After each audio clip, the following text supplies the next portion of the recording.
Androgen receptor density and sensitivity is something I've never spoken about before at this channel, but it's extremely important.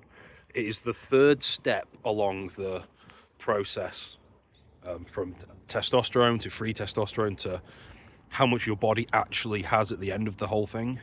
And it's a very, very important step.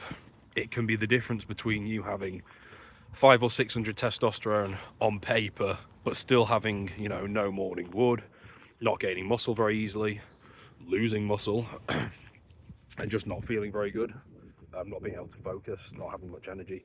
It's the difference between that and then having 500 or 600 testosterone on paper and feeling like Superman. Every training session goes well and is put to good use. You're gaining muscle very quickly. You have all the energy in the world. You can work 10 hours a day, 10 focused hours a day. You have morning wood every day. You get the point.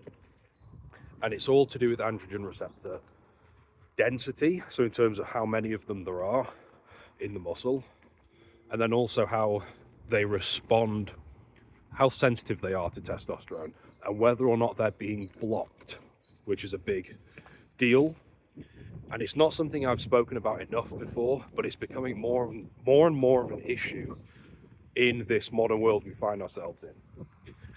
So today I wanted to talk about plastic and endocrine disruptors, because these are one of the biggest things that's going to block the testosterone molecules from binding to the androgen receptors, which is necessary for you to get the benefits of the testosterone.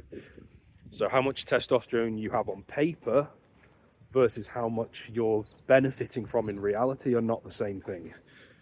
It's kind of like when talking about a guy's net worth, his assets. On paper, you could be worth like 10 million, but if it's all locked up in different trusts and it's all very illiquid, the guy might not be living a very rich life. Whereas a guy who's got less on paper, I don't want to put numbers on it, but it's all liquid and or it's all cash flowing, and he has access like this to all of it, he could live a far higher level of lifestyle. Like, on paper versus reality are not always the same thing. And it's the same kind of principle here. So if you want to be unlike most men and stop your androgen receptors from being blocked, you would be wise to avoid plastics, endocrine disruptors. Plastic's probably the biggest one, because these have been shown over and over again to block up to 90% of the androgen receptors in the muscle. So yeah, plastic consumption could well be slowing down your muscle growth, especially if your total testosterone is decent. So if you've got 500 or 600 and your free is okay, 2 or 3%, and you're still having loads of problems, this could well be it. In terms of like what to do with the plastic thing, it's a case of replacing your current stuff. So plastic water bottles, you'd replace them with steel, with Tupperwares.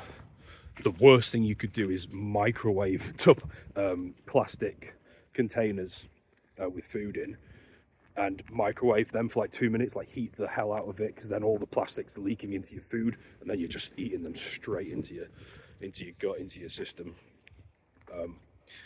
But replace the plastic Tupperwares with glass ones, ceramic dishes. They're everywhere, they're not hard to find, and well worth the extra cost for your androgen receptors. Because again, this is the difference between having 600T and feeling like poo, and having 600T and feeling like you've got 900 or 1,000. There's a huge difference. But I'd say that's it for this video.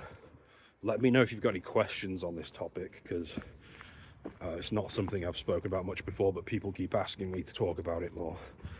And I'll be glad to help. Recently I gave you 3 foods that are going to boost testosterone that you're probably not eating. Check out that video if you've not already, and you'll probably learn a thing or two over there.